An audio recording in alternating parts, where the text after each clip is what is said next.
¿Recuerdan cuál era el concepto de diarrea?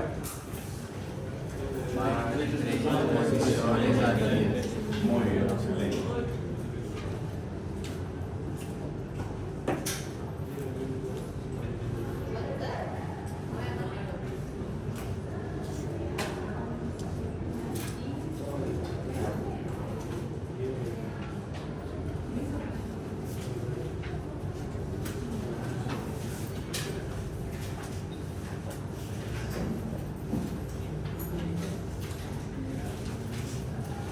Ok, entonces el concepto de diarrea, ¿ya? Aquí y en todos los lugares de Sudamérica. Entonces es más de 3 exposiciones en 24 horas con disminución de la consistencia y aumento de la frecuencia. Sobre todo en pediatría me interesa la consistencia, ¿ok? ¿Por qué? Porque un neonato, un lactante menor puede llegar a hacer hasta 6 veces en el día. Pero si ese neonato o lactante menor hace bien líquido, entonces ya eso no es normal, ¿ya? Porque de esas 6 veces que él va a hacer saliendo, ya no respeta el concepto de 3 exposiciones, pero respeta el concepto de consistencia, ¿ya? Esas deposiciones en un lactante o en un neonato, tienen que ser semipastosas. Y eso es porque él consume leche, obviamente, entonces va a ser semipastoso. No se va a absorber todo lo que él hace en el pañal, porque si se reabsorbe todo, ya eso es diarrea. ¿Y qué tiene que hacer un neonato, por ejemplo? Aumentar las tomas de lactancia materna, nada más. Ahora esto se va a dividir en 2 formas, o en 2 conceptos, o en 3, perdón, ¿ya? Que va a ser la aguda, la persistente y crónica. Recuerda que les dije que era desde el día 0 hasta los 14 días. Este es mayor a 14 días a 29 días y este es de 30 días para arriba. ¿Ok? Ese es el concepto según la temporalidad, ya según el tiempo.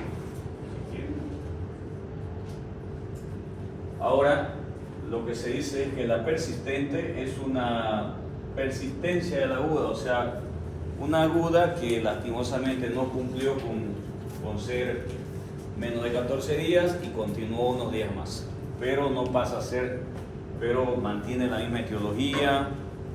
Entonces posiblemente hubo un daño de los enterocitos más de lo normal y persistió. No hay nada que hacerle. Y entre las mayores causas ya vamos a ver, ¿ya? Entonces, la aguda se va a dividir también en 2, que es la acuosa y la disentérica. ¿Ok? Así se divide la aguda. Generalmente, la acuosa va a producir un daño a nivel de intestino delgado y la disentérica a nivel de intestino grueso, por si acaso. ¿Ya? Y también va a tener diferentes etiologías, o sea, diferentes microorganismos que van a producir esa diarrea acuosa. Y la vamos a dividir aquí por edad, sobre todo en menor de 2 años y en mayor de 2 años. Para menor de 2 años, generalmente el 80-90% de los casos es de origen viral. ¿Ya? Y el más frecuente es el rotavirus. ¿Ok? ¿Por qué se llama rotavirus? Porque tiene forma de rueda. ¿Ya? Y es el que tiene vacunas, ¿recuerdan? Este tiene vacuna, por si acaso. ¿Pero por qué se enferman con rotavirus si tiene vacunas? Porque como toda vacuna no bloquea la enfermedad, solo previene la gravedad, ¿no? ¿Por qué se muere un niño con rotavirus, con infección por rotavirus sin vacunas? Por deshidratación. Entonces, ¿qué va a prevenir la vacuna? La complicación de la diarrea, que es la deshidratación. ¿Okay? En mayor de 2 años, el implicado en mayor porcentaje es la E. coli enterotoxigénica. ¿Ya? ¿Cuál sería la explicación para que haya E. coli enterotoxigénica a esa edad? Es porque más o menos esto coincide cuando ya el niño ya no toma lactancia materna.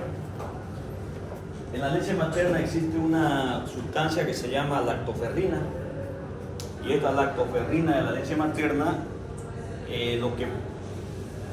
lo que produce es como un bacteriostático para la E. coli. Por eso es que antes de eso no hay mucha infección por E. coli, y por eso es importante la leche materna.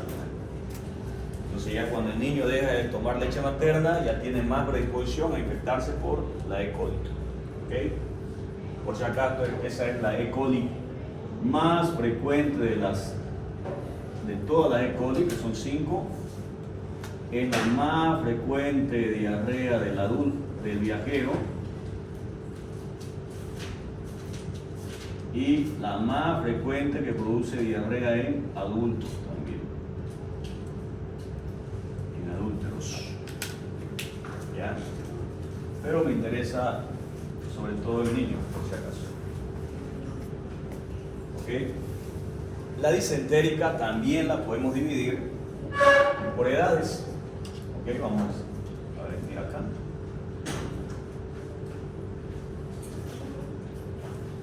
Según la bibliografía podemos ver que puede ser, según la edad, puede decir menor de 2 años o menor de 5 años. Se lo digo así porque de repente ustedes leen algún libro donde dice menor de 2 años, etiología más frecuente en menor de 2 años, o etiología más frecuente en menor de 5 años. Y lo mismo aquí, mayor de 2 años, si la bibliografía que ven es esta, o mayor de 5 años. ¿Ya? Entonces, cualquiera es válido. Ya yo puedo encontrar una bibliografía donde diga disentería más frecuente en mayor de 2 años. O la otra bibliografía me va a decir mayor de 5 años. O sea, se lo pongo las dos por si leen algún libro donde diga eso. ¿Ya? Ahora, ¿cuál es la etiología más frecuente en menor de 2 años? Es el Campylobacter. Campylobacter jejuni, ¿ya?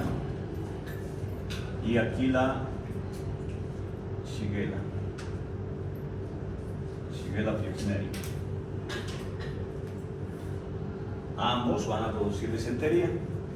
¿Cuál es el concepto de disentería? Diarrea con presencia de moco y sangre. Si no hay sangre, no es disentería, ¿ya? Si acaso la característica es diarrea con sangre. ¿Okay? Muy importante saber, hay algo que tienen que saber del Campylobacter, que es una de las causas más frecuentes de si tiene causa infecciosa de Guillain-Barré, ¿ya? Entonces, este puede producir síndrome de Guillain-Barré, que es una polineuropatía simétrica y ascendente. ¿A qué me refiero? Que son niños que empiezan a perder la fuerza muscular. ¿Okay? De un día para otro llega a mi consulta una madre, me dice: mi niño no se puede parar, entonces empieza a caminar así, no hay fuerza, ya luego no puede ni caminar, están echados.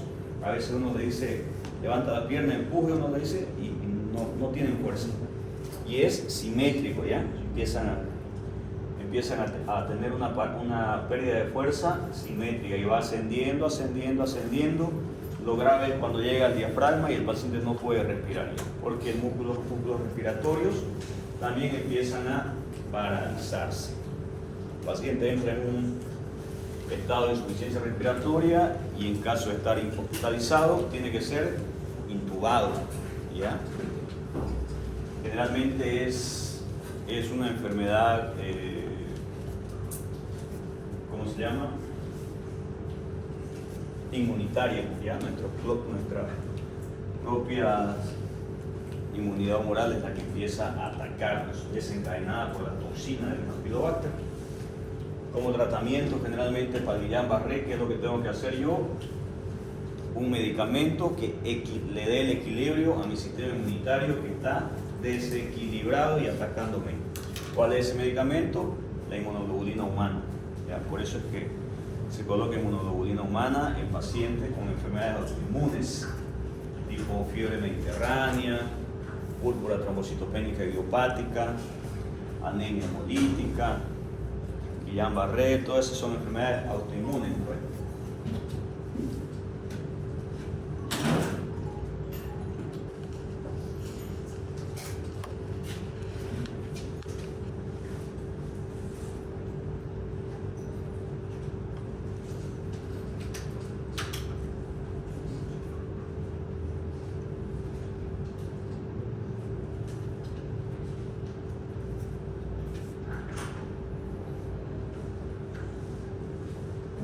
Son enfermedades autoinmunes, entonces, en ese caso se da.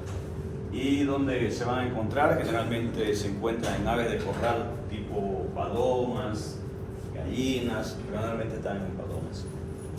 Y luego tenemos la shigella, que también va a producir disentería. Y también es la más frecuente en producir disentería en adultos, ¿ya?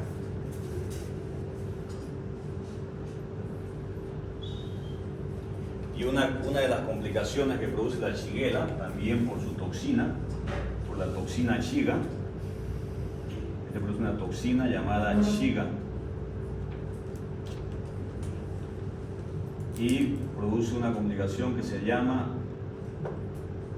SHU, síndrome hemolítico urémico, que es un daño a nivel renal, donde produce una alteración a nivel de la vascularización renal, y entonces esa vascularización por las toxinas es como que se contraen, diríamos, pero ese es el daño que produce a nivel de la vasculatura.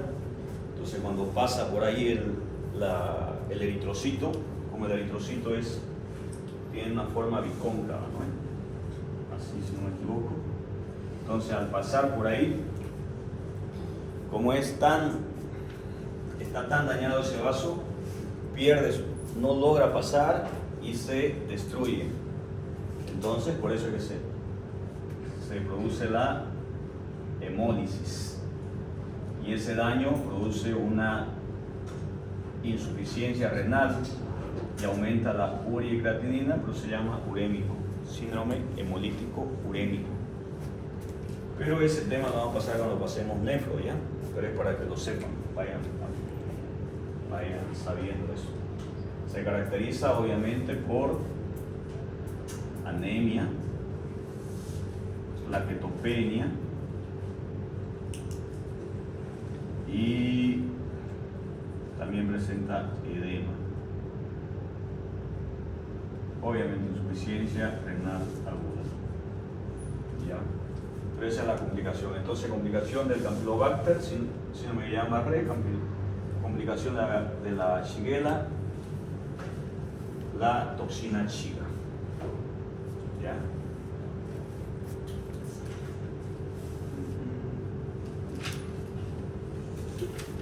Ok. Ya, obviamente es lo más común, pero también aquí puede estar incluida la E. coli enterohemorrágica. Entonces también produce diarrea con sangre, ¿ya? Pero eso vamos a hablar cuando pasemos la fisiopatología. ¿Entendieron hasta ahí, no? Un resumen, ¿ya? Diarrea, ya saben, más de 3 exposiciones en 24 horas, con disminución de la consistencia, aumento de la frecuencia, y puede ser con o sin moco. Si hay presencia de sangre se llama disentería.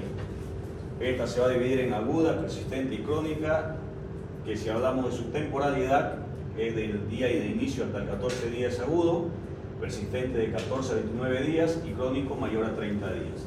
La persistente generalmente es una persistencia de la aguda que no ha sido, no ha mejorado. Y la persistencia o crónica generalmente son por enfermedades ya, bueno, que vamos a ver ahorita, ya, genéticas en algunos casos, o por intolerancias, ¿ya? Y la aguda vamos a dividirla en acuosa y desentérica. Cuando es acuosa generalmente va a alterar el intestino delgado y la exentérica produce un daño a nivel del intestino grueso. Y obviamente ya le di el concepto de que es diarrea con sangre. Y van a ser estrías de sangre. Ya si ustedes ven coágulos de sangre y sangre roja rutilante, ya hay que sospechar otra cosa, ya no disentería, eso ya puede ser una hemorragia digestiva alta o baja. Si es baja va a ser una roja rutilante, si es negra, que eso es melena, es generalmente hemorragia digestiva alta, ¿ya? Porque hasta que llega la sangre al recto se tornó más, se coaguló y se hizo más negra, pero por si acaso. Ya en menores de 2 años generalmente es viral por rotavirus, y en mayores de 2 años generalmente es por E. coli enterotoxigénica. Son las causas más comunes, obviamente hay otras causas, ¿ya? Eso. También tenemos causas bacterianas, por si acaso, que estaría ahí la Shigella, y tenemos causas parasitarias en tercer caso, como la entamoeba estolítica, ¿ya? Muy bien. ¿Entendieron hasta ahí? Sí. Ok. Ya, vamos con causas de persistente o crónica. En primer lugar, entre las causas de persistente u crónica, de ambas, tenemos en primer lugar, vamos a tener lo que se llama síndrome postenterítico.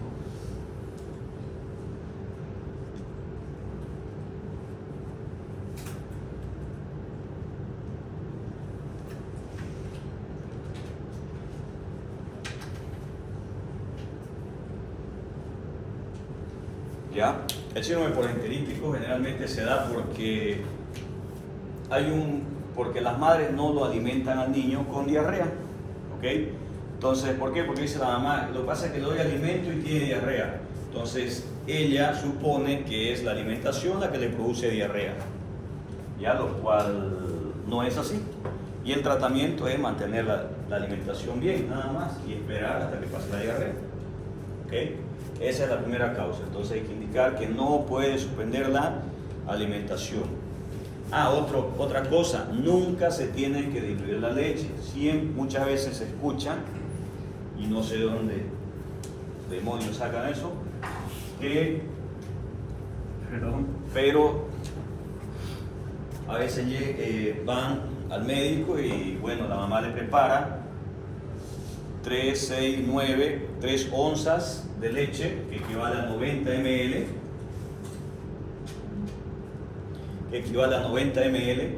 Lo ideal, ya saben, si yo le doy 3 onzas, son 3 medidas de leche, ¿no ven? No, 90 ml. Y muchas veces, cuando está con diarrea, señora, es porque usted le está dando muy concentrado, entonces le vamos a hacer 2 medidas para 3 de leche. No existe, ¿ya? No hay que hacer eso. No se debe hacer. Entonces le estamos dando agua al niño y no va a alterar ni mejorar la diarrea. O sea, a veces le dan así y en 2 días mejoró. Era eso. No, es porque tenía que mejorar, nada más, ¿ya? Y le estamos quitando la nutrición al niño. Entonces, en este caso, realimentar normalmente. Segunda causa que también tengo que averiguar en las diarreas crónicas: fibrosis quística en niños, ¿ya? También tengo que averiguar en esas diarreas crónicas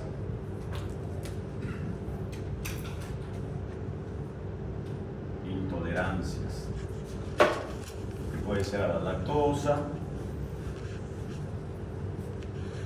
o otro que se llama intolerancia. A ver cómo es el otro, intolerancia a la proteína de la leche. Entonces, intolerancia a la lactosa o intolerancia a la proteína de la leche, que son más raros, ¿ya?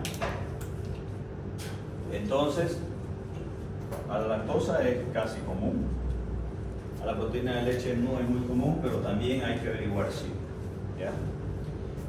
Entonces, si yo sospecho una fibrosis quística, generalmente la fibrosis quística va a venir acompañada de otras causas.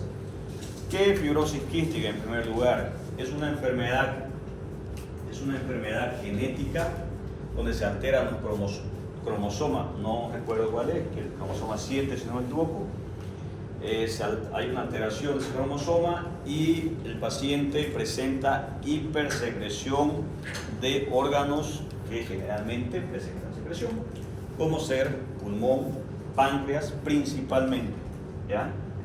Entonces, un paciente que siempre va a venir acompañado de síndrome bronquial obstructivo, neumonías a repetición y también esa síndrome bronquial obstructivo, neumonía van a llevar a daño pulmonar con una bronquiectasis, ¿ya? Obviamente diarrea.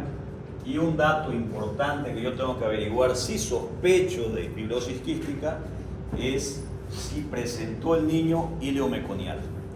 ¿Qué significa ilio meconial? Significa que el paciente neonato los 5 primeros días más o menos elimina meconio. Ya saben eso. Ese meconio es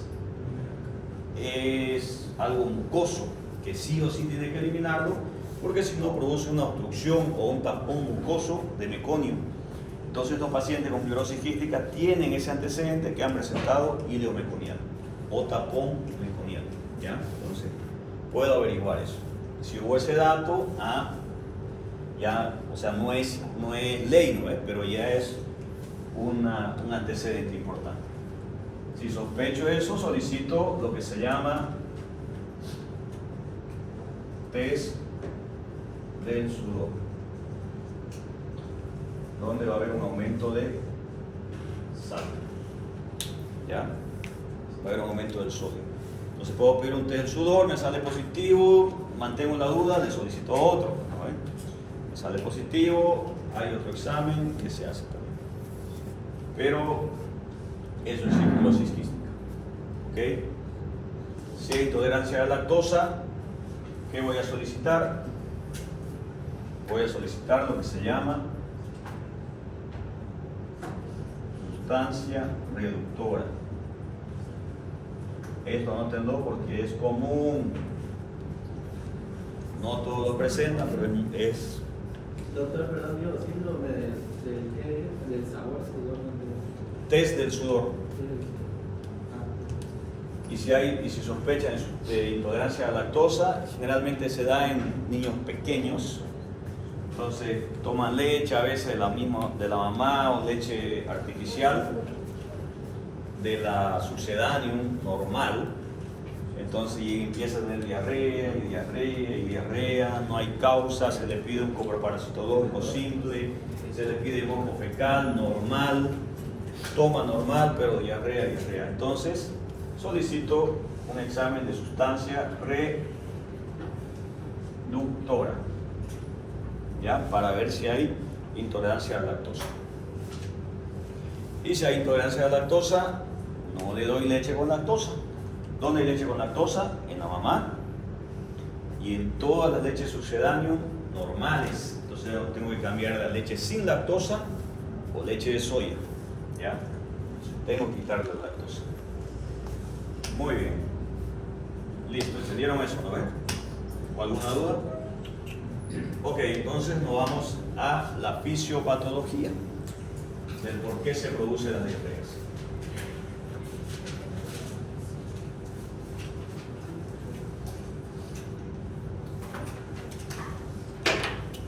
¿Ya?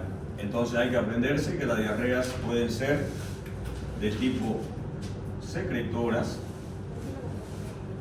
de tipo osmóticas, de tipo inflamatorias,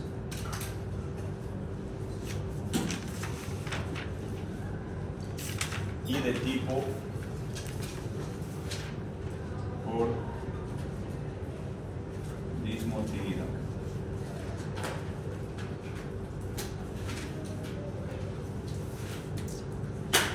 Sobre todo vamos a ver en niños esta.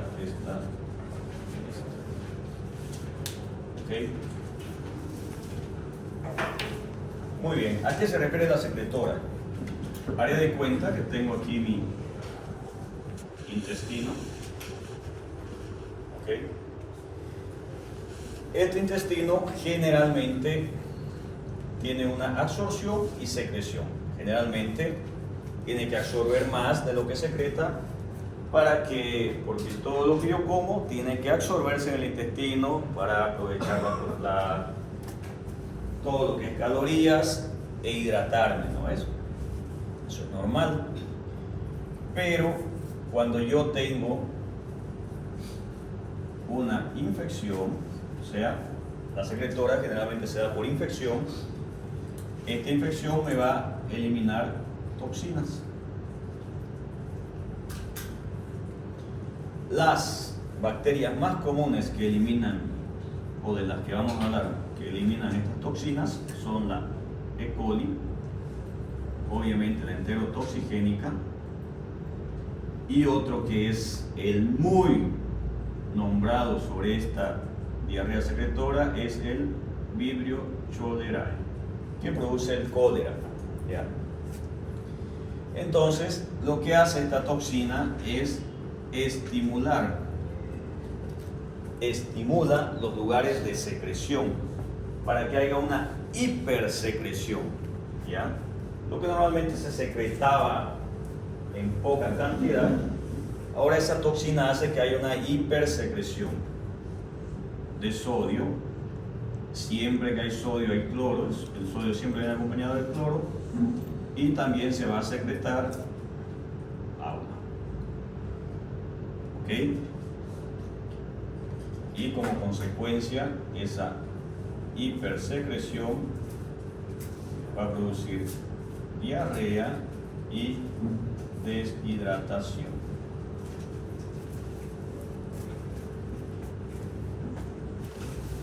¿Comprendieron?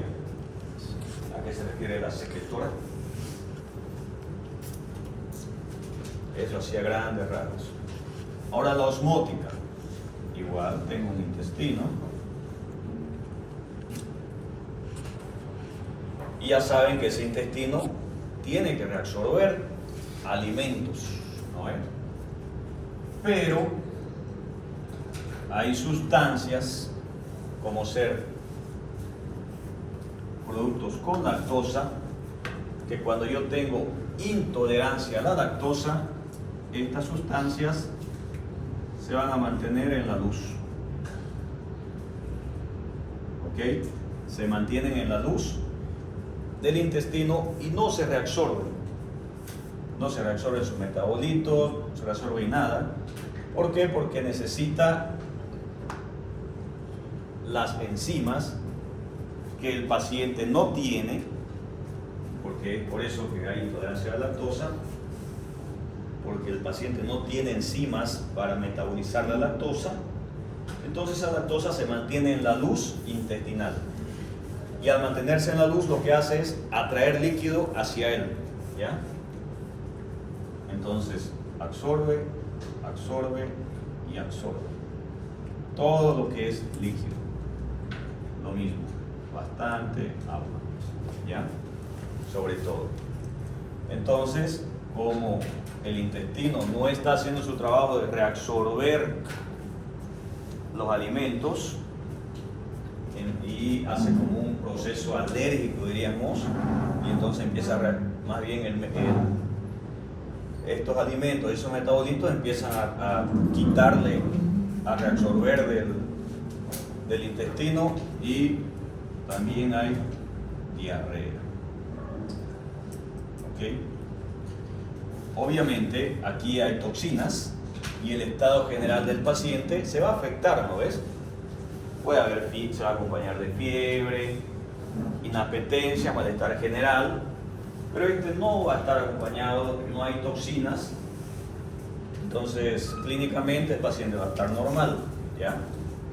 Otro dato importante, que yo aquí cambio la dieta y el paciente mejora. No le doy ningún producto que le produzca intolerancia al paciente y el paciente mejora, ¿ya? Aquí quito la dieta y el paciente no mejora porque va a seguir con diarrea, porque es la toxina la que está produciendo. ¿Comprendieron? Sí. Muy bien. Y ahora, estas dos son acuosas, ¿ya? O sea, intestino delgado, secretoria y osmótica. La inflamatoria es más disentería. Lo mismo, tengo un intestino, obviamente tengo vellosidades,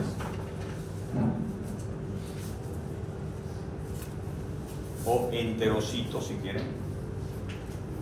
Igual, aquí hay ciertas toxinas, como ser de la salmonela, shigella, E. coli hemorrágica, lo que van a producir es un daño, ¿ya? Recuerdan que acá lo que producía una estimulación, la hipersecreción, acá produce un daño, ¿ya? En el enterocito. Si hay un daño en el enterocito, ¿qué pasa?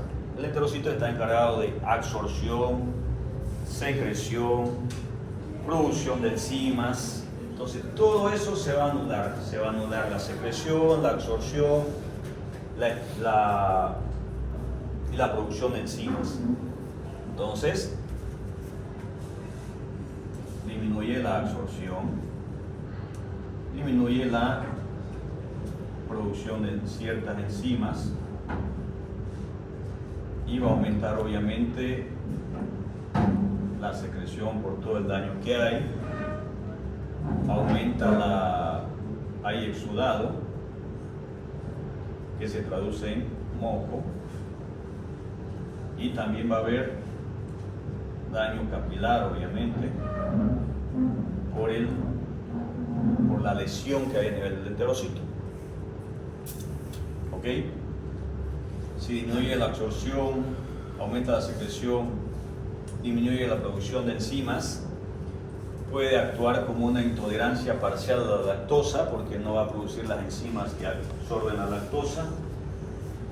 Si disminuye la absorción, el paciente va a presentar diarrea porque no está absorbiendo el líquido intraluminal. Si hay daño en el enterocito, obviamente eso va a haber un proceso inflamatorio, se va a traducir con exudado y moco, entonces una diarrea con moco. Hay daño capilar, sangre, entonces una diarrea con moco y sangre producida por las toxinas de ciertas bacterias a nivel del enterocito del intestino grueso. Entonces, diarrea con sangre y fisiopatológicamente es causa inflamatoria. Por dismotilidad no se da mucho en pacientes pediátricos, pero esto es un aumento del peristaltismo, ¿ya? Entonces aumento de la motilidad. Entonces si aumenta la motilidad, no hay tiempo de absorción de alimentos, entonces se elimina, ¿no? ¿Por qué? Por aumento de motilidad. Se da en hipertiroideos, pacientes con cáncer, etc. ¿Ya?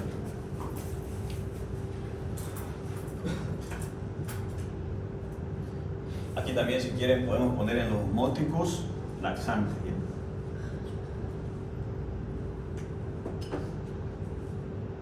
Esto sería exógeno. Y esto sería si es una intolerancia a la lactosa, es algo endógeno. ¿Por qué? Porque los laxantes igual producen, están en la luz, no dejan que se absorba y hacen su trabajo de diarrea. Entonces, podemos ponerlo en dos, en las diarreas tipo osmótica. ¿Ok? Eso. ¿Alguna duda sobre eso? Si ya saben, se escucha, ¿no? Diarrea secretora, osmótica, y a veces uno queda perdido. Muy bien, ahora ya tengo el concepto de diarrea, la división por temporalidad, subdivisiones según la etiología, según si es crónica, aguda o persistente, y la fisiopatología. ¿Ya? Ahora yo tengo que saber diagnosticar para eso, ¿no ve? Voy a diagnosticar una diarrea con laboratorio o no, el paciente me viene con diarrea, entonces no tengo nada que diagnosticar, ¿no ve? Pero puedo diagnosticar la etiología. Entonces, ¿qué solicito? Si estoy en mi consultorio, llega el paciente, está con diarrea, listo, diagnóstico, diarrea, no hay secreto. Ahora, vamos a ver si yo quiero ver la etiología. ¿Cuándo voy a ver la etiología? Si es una diarrea, por ejemplo, más de una semana, veo que el estado clínico del paciente no es bueno, fiebre. Entonces tengo que ver si es bacteriano el cuadro y si amerita antibióticos. ¿Ok? Entonces, ¿qué solicito? Copro parasitológico simple.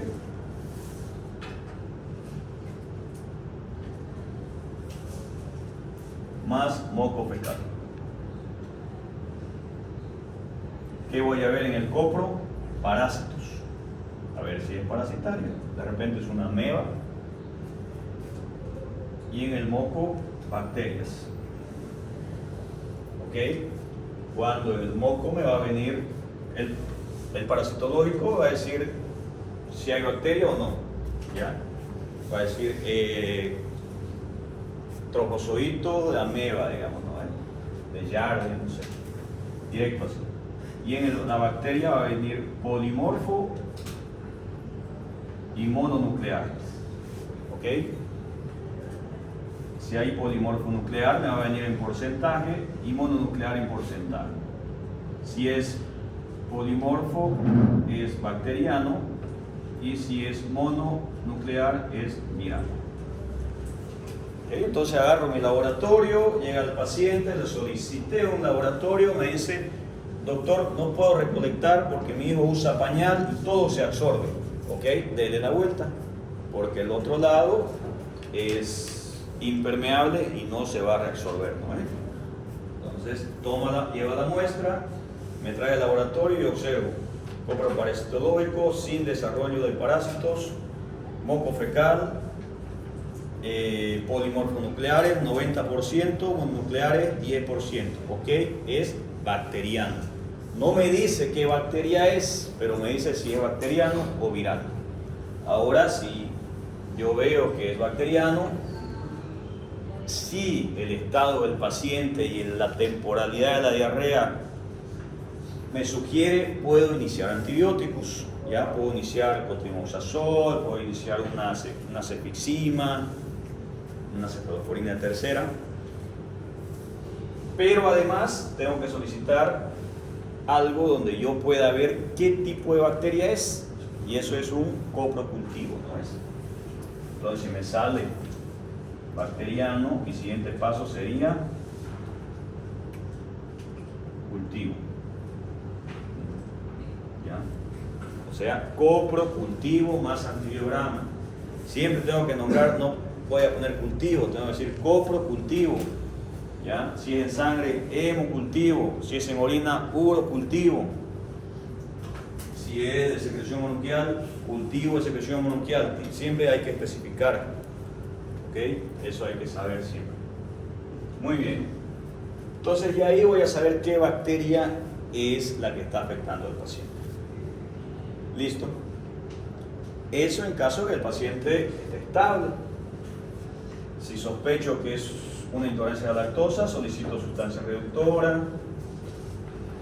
Si el paciente está mal, está con una diarrea más deshidratación grave, obviamente voy a solicitar electrolitos, gasometría, urea, creatinina. Ya, eso es en paciente inestable, digamos. Ya no le voy a pedir en una hidratación leve o moderada, gasometría, electrolitos, urea, porque no va a estar alterado eso, no es. Entonces ya si el paciente está con alteración o con una hidratación grave, ya tengo que solicitar electrolitos, ya, porque puede ser una diarrea hipernatrémica, hiponatrémica, una hidratación, perdón, con alteración del sodio, ¿no? Hipernatrémica, isonatrémica o hiponatrémica. Puede haber acidosis metabólica, puede haber insuficiencia renal, lo cual traduce con aumento de la urea y aumento de la creatinina. ¿Por qué puede haber acidosis metabólica? Porque cuando hay diarrea, el hepatocito también, como hay daño a nivel de las velocidades intestinales, va a perder bicarbonato. Y al perder bicarbonato, que es el que me da la alcalinización de la sangre, entonces el paciente va a ir a una acidosis metabólica.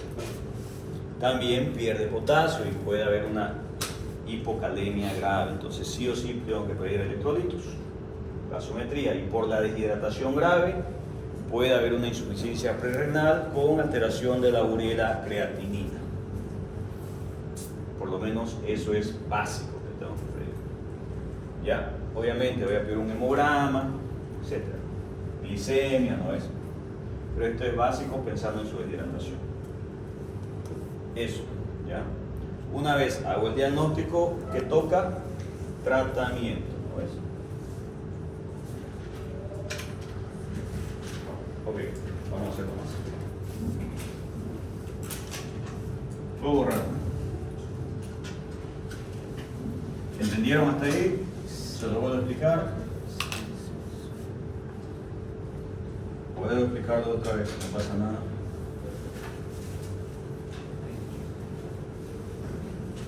Ok. Muy bien. Entonces, llega mi paciente, está con diarrea, solicito laboratorios, vi que ameritaba solicitar a laboratorios y ahora tengo que hacer tratamiento. ¿Ya? Entonces, en el tratamiento,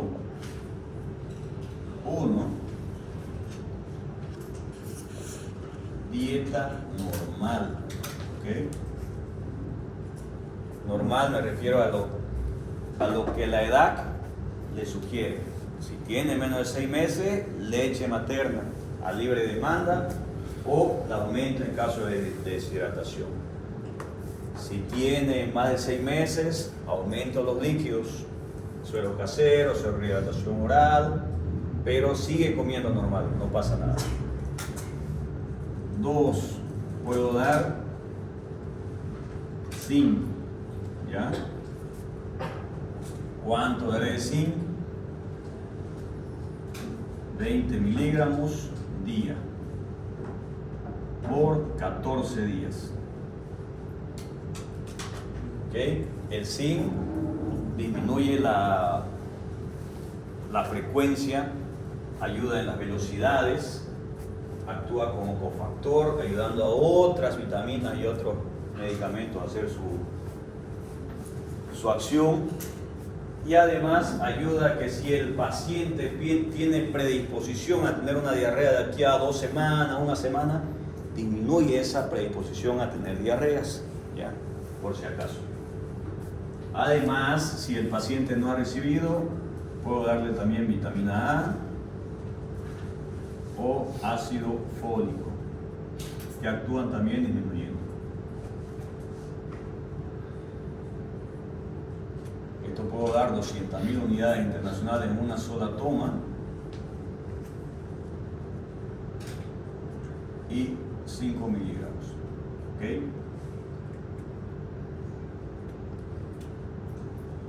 más? Puedo dar antibióticos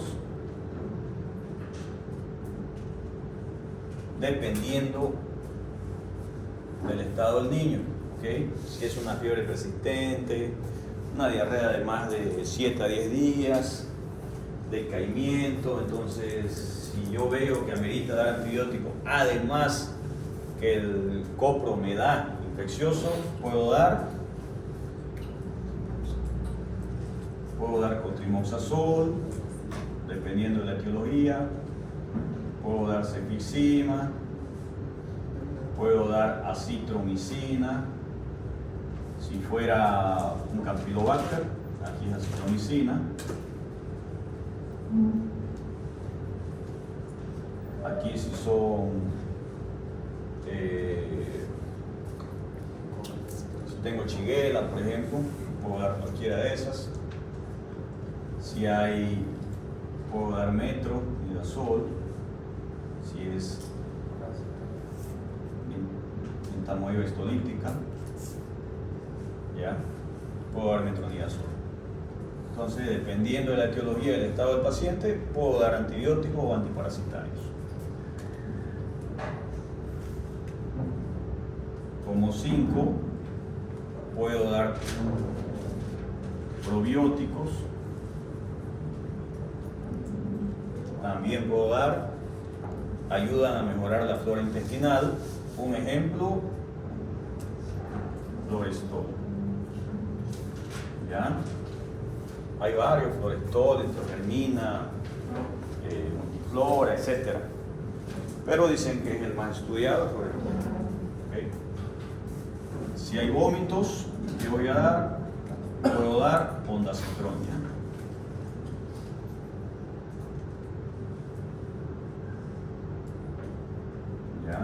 Que es un inhibidor de serotonina. Ya, eso si hay vómitos, doy ondansetron. Y ¿qué más? Obviamente, ya dependiendo del grado de hidratación, daré los diferentes planes de hidratación, plan A, plan B, plan C, ya se los expliqué, no se lo voy a volver a explicar eso, que ese es el principal tratamiento. Si yo les digo, ¿cuál es el principal tratamiento de diarrea? Hidratación. Lo demás es complementario. ¿Okay? Lo principal es hidratar al paciente.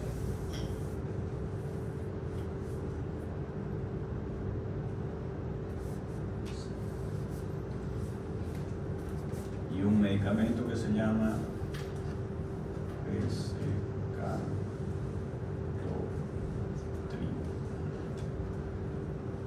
el resecado-trilo es un inhibidor de la secreción de osmoles.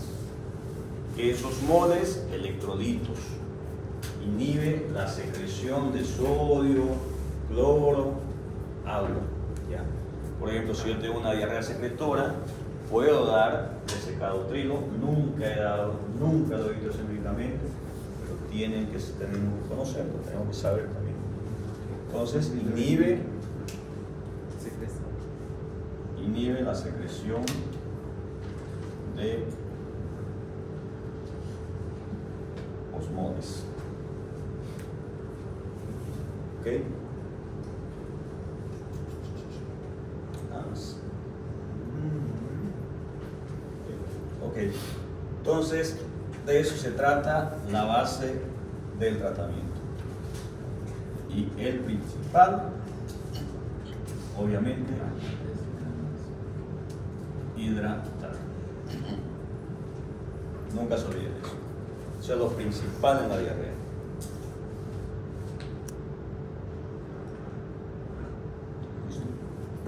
¿Alguna pregunta? Claro, sobre diarrea.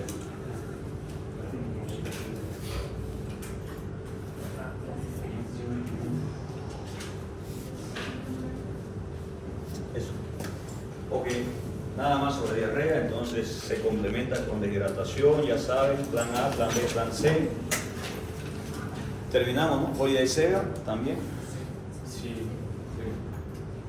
Eso. ¿Alguien se anima a hacer un ejercicio?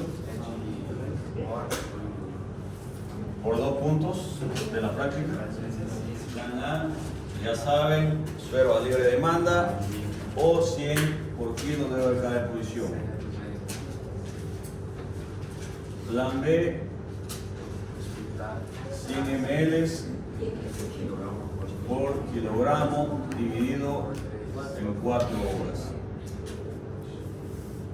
Y plan C, 100 ml por kilogramo en 3 horas.